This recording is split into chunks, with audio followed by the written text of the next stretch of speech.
Shalom, giving honor and praise unto Yah, the creator and the maker of heaven and earth.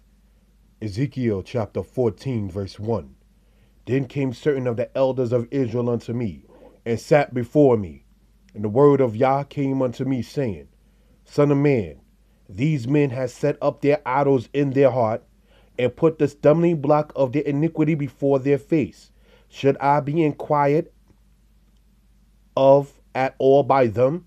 Therefore speak unto them, and say unto them, Thus saith the Lord God, every man of the house of Israel that setteth up his idols in his heart, and putteth the stumbling block of his iniquity before his face, it cometh unto the prophet, I the Most High will answer him that cometh according to the multitude of his idols, that I may take the house of Israel in their own heart, because they are all estranged from me through their idols. That what I just read is in Ezekiel chapter 14, verses 1 through verse 5. These idols were whatever anything was that was being adored as a God that is not the Most High God. So that's something to be noted and understood. Now that's in the Old Testament. You go to the book of Ezekiel, right? You want to go to Ezekiel chapter 36, verse 24, so we can gain an understanding with certain things. It says the following. For I will take you from among the heathen and gather you out of all the countries, and will bring you into your own land. Then I will sprinkle clean water upon you, and you shall be clean from all your filthiness, and from all your idols will I cleanse you. This is something I have run into, have been read, because you have certain Old Testament brothers or sisters who will sit there and swear that the idol that the Bible is talking about is who they refer to as Jesus Christ. Now, to a certain degree, there are Christians who do, yes, idolize Yahshua, gave him a whole new name, said that he was born of a virgin, so forth and so on, and how they prop him up to be a god, when he said, when you go to Mark chapter 10, verse 17 through 19, he said, why you call me good? There's no one good but one, and that's God. So he's telling you that he is not God. You understand? You go to Mark 15, as well as in Matthew chapter 27, where he said, Eli, Eli, lama sabachthani, or Eloi, Eloi, lama sabachthani. Who was he talking to when he was being hung, if he is God? Who was he talking about when you go to Matthew, when it says, Our Father in heaven, hallowed be thy name, thy kingdom come, thy will be done. So for that and several other reasons is why we do not pray in the name of anyone else besides the Most High, as stated in part 1. Now, why did I read Ezekiel chapter 14?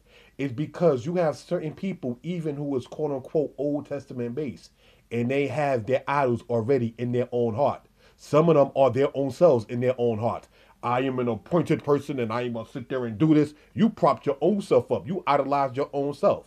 And so now what the Most High said, when that kind of person comes up before the prophet, no, I'm not saying I am a prophet. What I am saying is that when that kind of person who's already have the idols established in their own heart steps up to a prophet of the Most High, that the Most High said, I will answer that person according to their own understanding. So that's what that right there is talking about. So the Most High is not going to be inquired of in a good way when you already have your idol in your own mind, when you already have your own idol set up. You understand? There are within social media, it's unfortunate, many so-called Old Testament based brothers and sisters, and I've come across at least, not trying to be funny counting the Hebrews, I came across maybe about 5 or 6 who went from the understanding of being an Israelite, dealing with the Tanakh, dealing with what you call the Old Testament, then going straight into Egyptology, talking about the Ankh symbol and Hathor and the gods of Egypt and so forth and so on. And that basically comes down to the fact of not being able to defend your position within what is referred to as the Old Testament. Not doing your research, not doing your homework, not doing your studying, and so forth and so on. But your studies was based upon trying to disprove the New Testament. Your studies were not based upon trying to sit there and explain the Old Testament.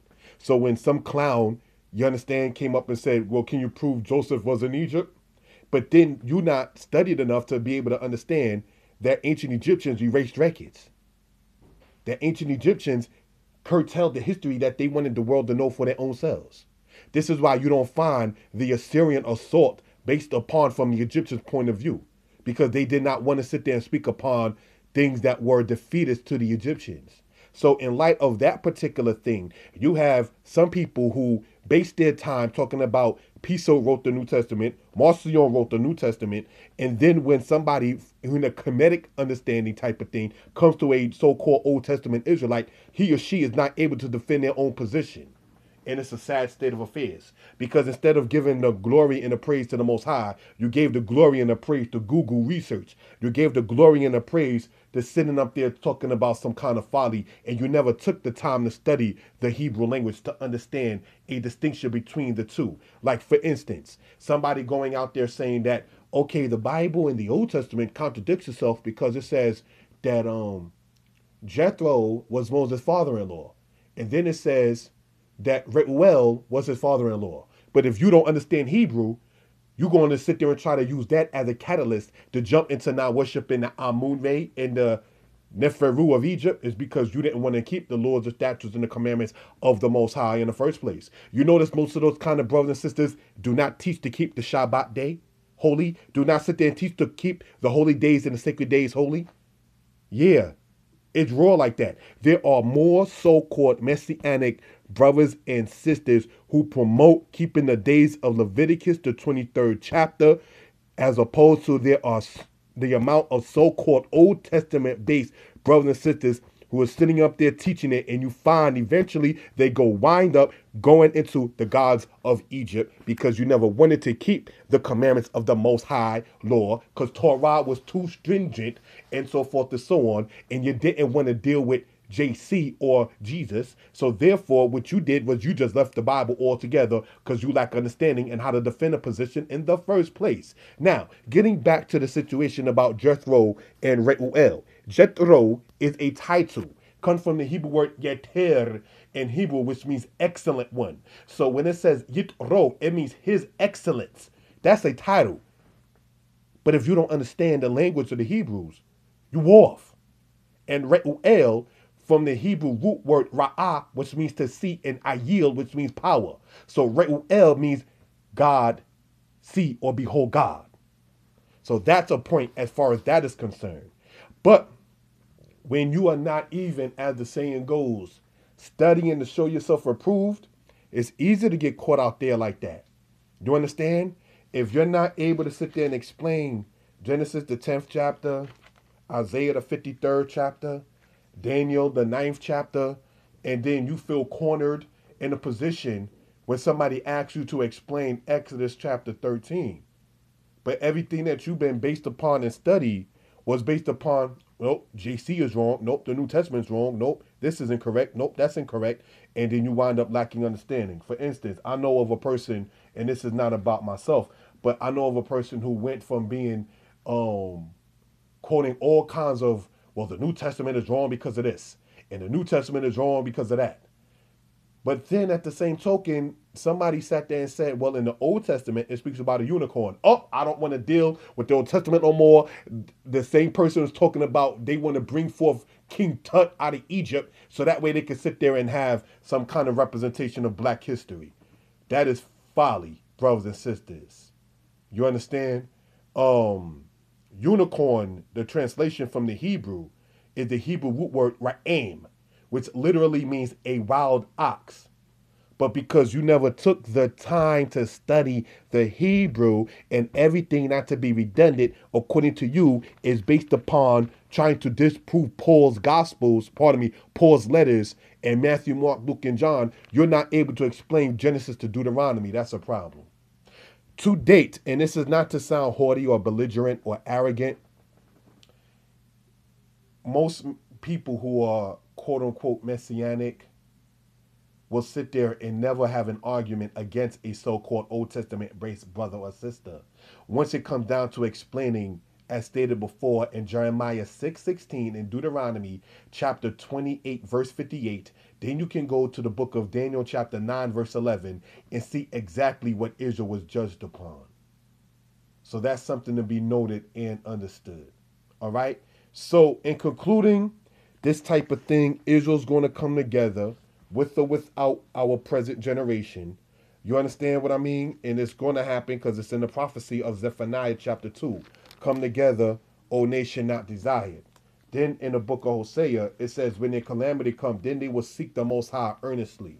You understand? But as long as we feel we can sit there and stay in our own camp, their own congregation, their own clique, creating a new type of weird philosophy. So now you got a Facebook group, you got a YouTube following, and so forth and so on. That could be dangerous. You understand? The house of Israel, the children of Israel need to come together. And what glory is it if you're saying that you Israel and you want to be separated from other people who are Israelites? But you sit there and say good morning, good evening, good night to co-workers who are sodomites, who eat pork high-handedly, and get on you if you don't eat it. But because you're in the social event of working or so forth and so on, you're able to comfortably sit there and tell that person have a good day, good night, because you want to be diplomatically correct. Yet once it comes down to your brother or sister that's a Hebrew, an Israelite, and understanding as you as far as the Torah is concerned, you want to sit there and base up against him or her. The Most High is going to remove you out the way. You understand? Because if anything, what each quote unquote side is supposed to be doing is sitting up there and helping one another so that way we can gain an understanding and all come before the Most High. I read in the beginning of this too, Ezekiel chapter 36, verse 24 to verse 25. And that is to say the part that said the Most High will rid Israel of their idols. There was a person sitting up there saying that Tammuz is Jesus, and that is what Elijah was dealing with at Mount Carmel. Brothers and sisters, Tammuz is not what Elijah was dealing with at Mount Carmel.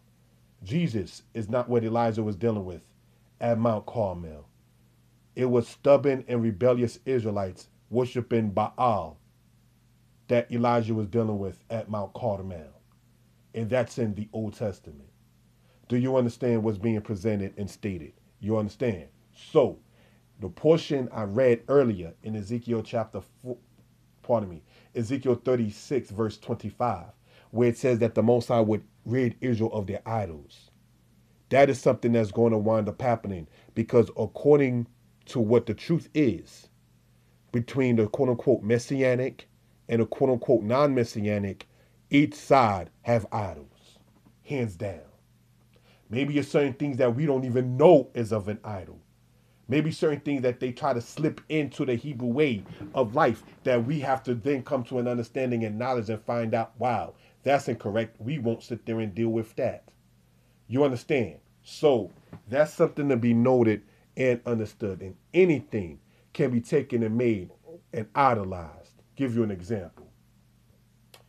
The brazen serpent that the prophet Moshe or Moses made, when you go to Numbers chapter 20, Numbers chapter 21, when you go to the book of 2 Kings 18 verse 4, King Hezekiah had that destroyed because it says the children of Israel worshipped it. See, you can take anything and make it an idol. You can take anything and make it a false god.